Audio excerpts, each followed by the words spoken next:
Hey folks, Dave Brown here with the New Populist. Thank you for joining me again.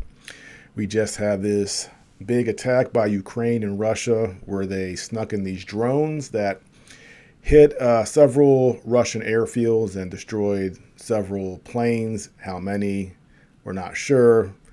Ukraine has a tendency to exaggerate how much they destroy, and of course, Russia is downplaying the extent of the damage. But this attack was fairly successful and very embarrassing for Russia.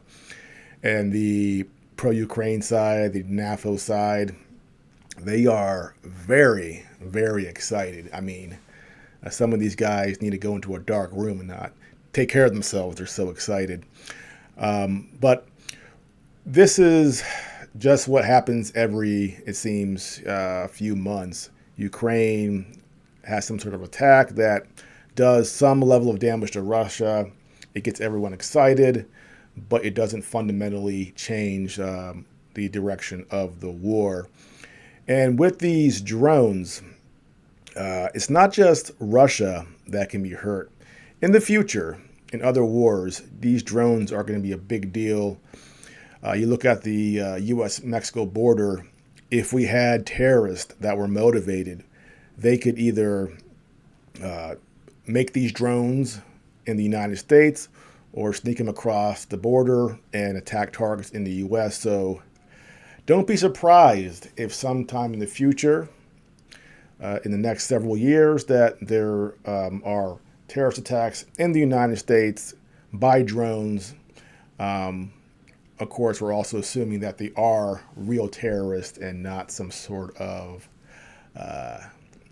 clandestine false flag by our very honest U.S. government. So these drones are a big deal, and the technology is only going to get better. But I want to talk about in this video Taiwan, because it seems that the maniacs are hell-bent on causing a war in the Pacific. They're not content with war in Ukraine. They need more war and more money for the military-industrial complex.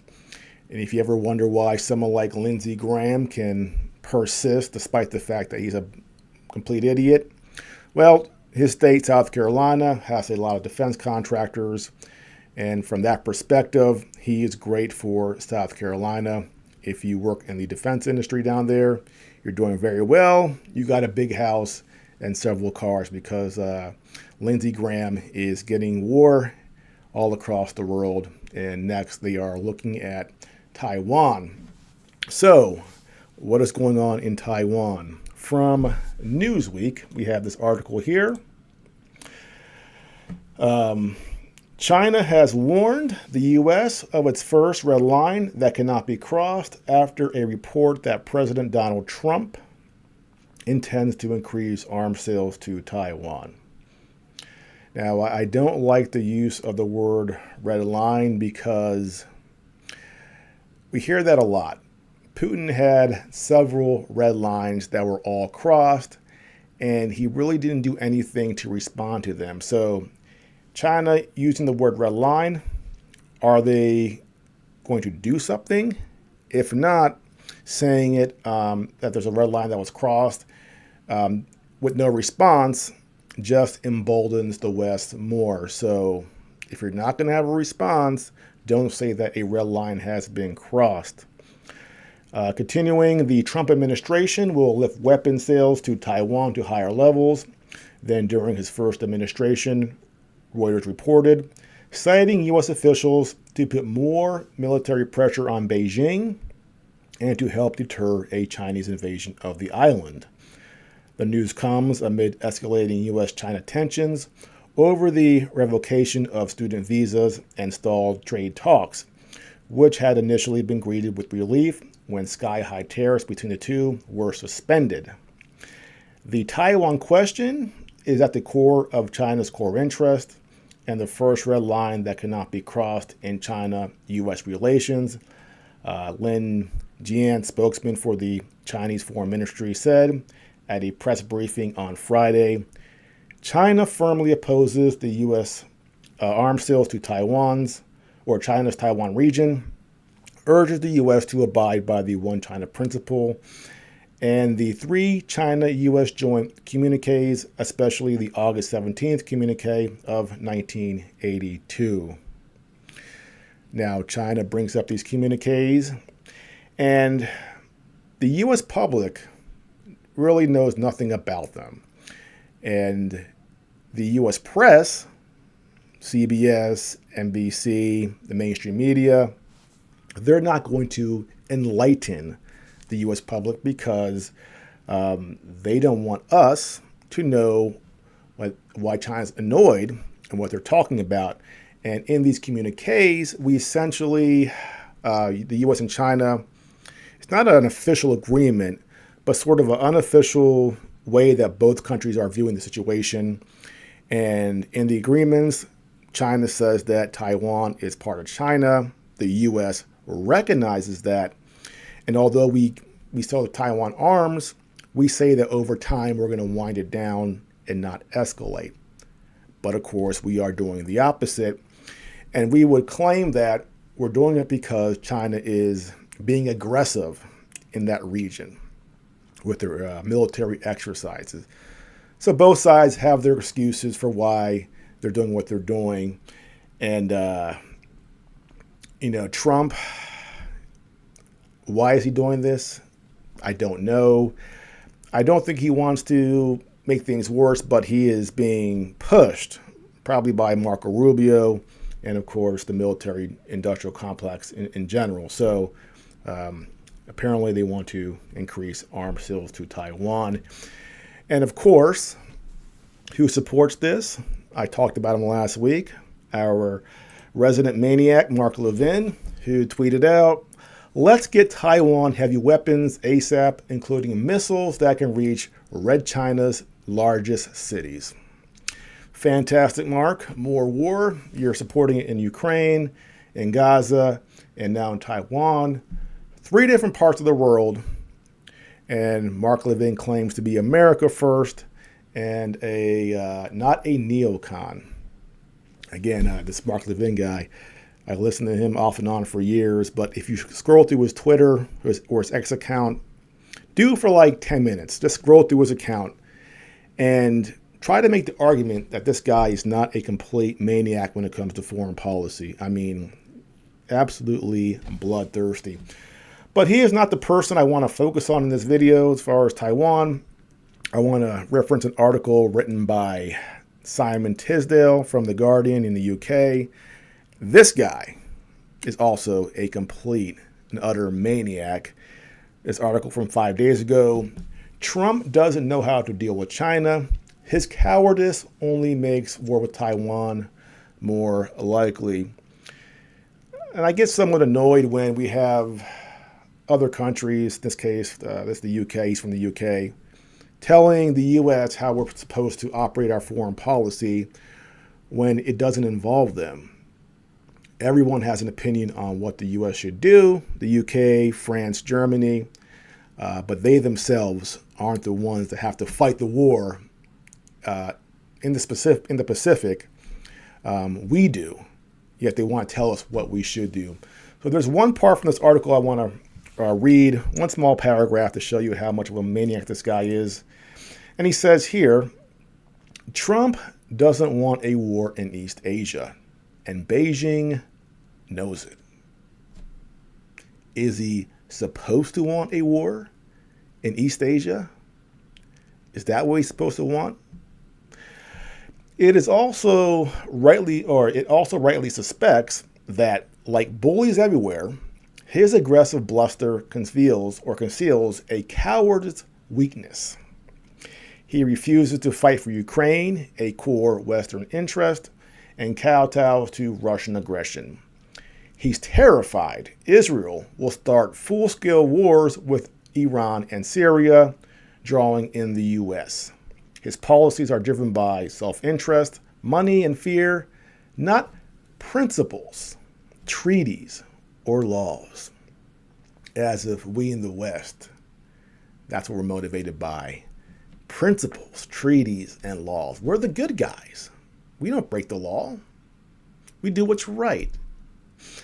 So, we can overthrow Iraq, invade Afghanistan, collapse Libya, collapse Syria. I mean, one by one. This is all for principles. And when that really annoys me when people say that, because it's so not true, and they know better to a certain extent. Now, some of these people, they are true believers. They truly believe that we are the good guys and everyone else, well, they're bad, which means that whatever we do is okay, but any response from them, well, that's aggression. So Trump is scared of war in Asia, and he's terrified that Israel will start full-scale wars with Iran and Syria. Shouldn't we all be worried about a full-scale war with Iran and Syria? And Trump is refusing to fight for Ukraine. That war's gone on for 3 years. How many people have been killed in that war, as Trump always brings up? That's one thing you will never see in the West from these commentators who are screaming war at the top of their lungs. Ask them, how many Ukrainian soldiers have been killed in this war in Russia or in Ukraine? They will not give you an answer. They blow right past that. Because if they did and gave you a real answer, the American public, the West generally, might go, wow, is this really worth doing? Sacrificing so many men just to show Putin that we're tough. So they never want to actually show the human cost. They go right past that and just scream about the evil countries that we're facing. Red China, Vladimir Putin, he's a KGB, so he's so terrible. Never mind that George Herbert Walker Bush was CIA, director of the CIA. That doesn't count. It's only bad when they're in their former or their intelligence agencies, not us. So it looks like they are trying to ramp up things with Taiwan. And the question is, what will China do? I don't know. Will they invade at some point? Maybe. But here's what I do know. Just like Ukraine, the United States is not going to get into a full-scale war with China over Taiwan. The only thing that will happen is that a lot of people in Taiwan will be killed, and the United States at some point will back off, because Taiwan is a core interest for China. It is not for the United States, just like Ukraine is a core interest for Russia, not the United States. So I'm not taking aside China or the U.S. as far, or what we should do with Taiwan. I'm not telling the Taiwanese that they should capitulate to China. I'm saying the United States should not be involved, and that we should not push a country to be a sacrificial lamb for U.S. foreign policy in our efforts to hurt our geopolitical opponents. That is what Ukraine is about. That is what Taiwan is about. And that would be a disaster for the entire world, just like Ukraine has been a disaster. So hopefully Trump works out some trade deals, does something to calm tensions with China. Hopefully he calms tensions with Iran. Putin recently offered to help negotiate some sort of deal to prevent Iran from pursuing nuclear weapons. And hopefully that happens. But if you listen to people like Simon Tisdale and Mark Levin, you're not supposed to negotiate. You're supposed to fight, no matter how many people die. That's irrelevant, because we're the best. And the rest of the world, they're terrible savages. So you can't negotiate with them. You just have to kill them. And these people, they've been running foreign policy for decades, and it has been an absolute disaster. Why anyone still listens to them, I don't understand. Why does the American public give them any attention? I don't understand. I've said before, they're 0 for 100. nothing has gone right, what credibility do they have? Well, they have a lot of power, a lot of money, and they have a firm grip on the Western establishment. And it will take a long time, long time to try to get rid of their power. And it may be impossible. But all we can do, the public, people like me, is to expose them, to talk about them, and to hopefully wake up more people so that there is some pushback on their attempts to wreak havoc all across the planet. Well, that is it for now.